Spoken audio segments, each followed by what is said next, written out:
Yo, what's up mga boys? Ngayon may bago tayong pag-uusapan na siguradong interesting para sa mga scooter lover dyan. At sa mga naghahanap din ng pang daily ride na motorsiklo. Sa vlog ko na to mga boys, ire-review natin ang isa sa mga pinakasikat na scooter ng Yamaha, ang Yamaha Lexi 155. Alamin natin kung sulit ba talaga ang presyo, kamusta ang performance o comfortability ng motorsiklo na to, at fuel consumption ng motorsiklo na to. Kung bagay ba siya pang daily rides or pang long ride. At kung balak mong bumili ng scooter na to o curious ka kung anong kayang i-offer sa iyo ng Lexi 155, siguradong para sa iyo ang video na to.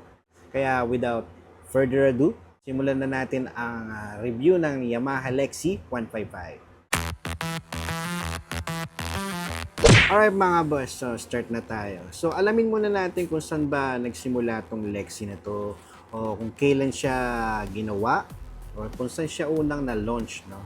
Ang Yamaha Lexi 155 ay unang na-launch o opisyal na inilabas noong January 12, 2024. Ito ay kabilang sa mga maxi scooter ng Yamaha na naka-line up na gumagamit ng 155cc engine na may variable na BBA. Biruin mo, naka-BBA na siya, no? So, ang performance nito ay hindi lang pang city drive, no? Pwede rin siya sa mga matatarik na lugar. Kaya, dun pa lang panalo na tong motorsiklo na to mga boss. Saan nga ba unang nilabas tong motorsiklo na to mga boss?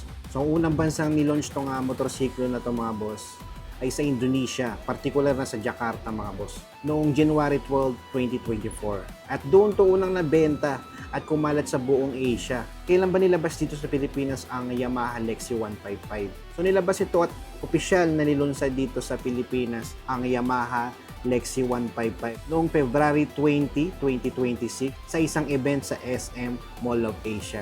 At ngayon, naging available na siya ngayong March 2026 sa iba't ibang dealership dito sa Pilipinas. So alamin na natin mga boss kung ano ba ang specification ng motorsiklo na to.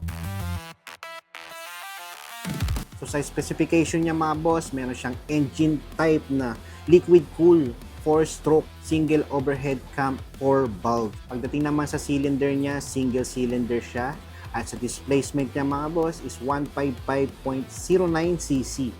Ang ball stroke naman niya mga boss is 58.0 mm by 58.7 mm. Sa compression ratio niya mga boss is 11.6 and 1. Tapos sa maximum power naman niya is 11.3 kilowatts at 15.1 horsepower at 18,000 RPM. Sa maximum torque naman niya is 14.2 Newton meter at 6,500 RPM.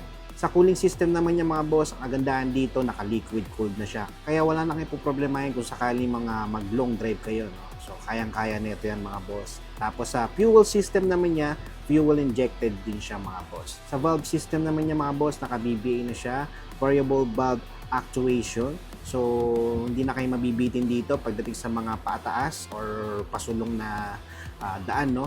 Kayang-kaya niya nga humatak, no? Tapos sa starter niya, electric starter. Tapos sa lubrication, wet sump. Engine niya, engine oil capacity nito mga boss, ang total is 1.0 liter. Ang periodic change niya is 0.9 liter. Front suspension niya, naka-telescopic port. Rear suspension, unit swing, monoshock. Pagdating naman sa front brake niya, naka-disc brake siya mga boss. Tapos sa rear brake, naka-drum brake. Sa gulong naman nito mga boss, sa front tire niya, nagsusukat siya ng 90 by 90 by 14 inches. Pagdating naman sa likod, meron siyang sukat ng 100 by 90 at 14 inches. Sa wheel size naman yan mga boss, 14 inches. Tapos yung tire type naman niya mga boss, tubeless na yan. Sa dimension naman ng motorsiklo na ito mga boss, meron siyang length na 1,970 mm. At pagdating naman sa width niya is 720 mm. At sa height nito mga boss is nasa 1,135 mm. Sa wheelbase naman is 1,350 mm. At sa ground clearance is 135 mm. At sa seat height niya mga boss is 770 mm. Halos ka height lang din niya yung Aerox mga boss, no? Timbang naman nito mga boss at kapasidad nito motorsiklo na to. Sa weight niya, meron siyang standard 116 kg. Pagdating naman sa fuel tank capacity nito mga boss, 14.2 liters ang kaya niya. Alright mga boss, sa features ng motorsiklo na to, meron siyang BBA or kung tawagin ay Variable Bulb Actuation. Pagdating naman sa panel niya mga boss, meron siyang full digital speedometer.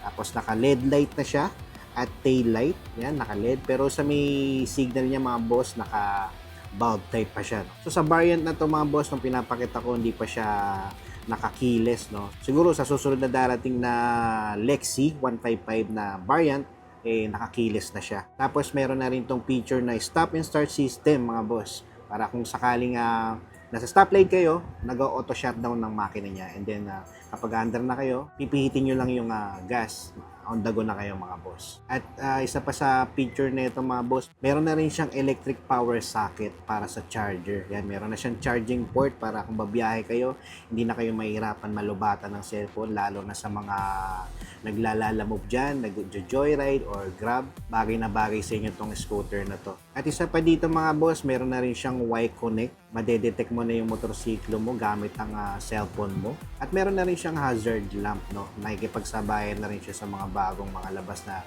motorsiklo ngayon. At isa pa sa maganda rito mga boss, maxi scoot siya pero meron siyang gulay board. So isa yan sa nagustuhan ko mga boss, no?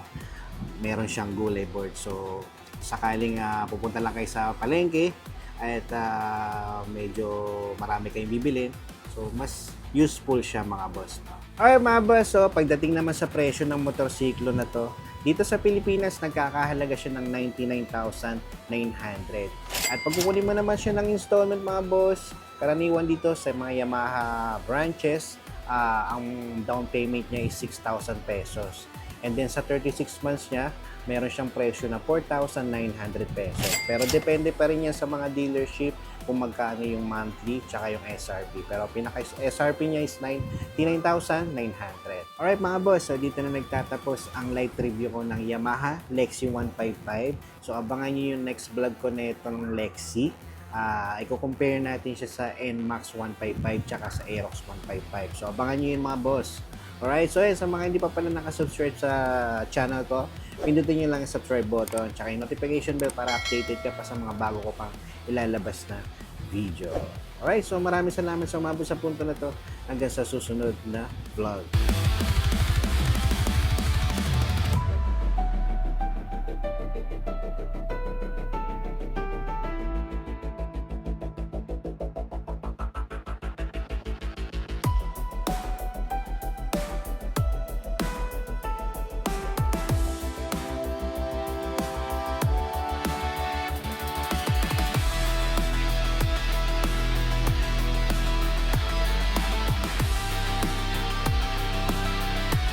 Boss Donel, Repo Vlogger, hanap motor, deal na sure.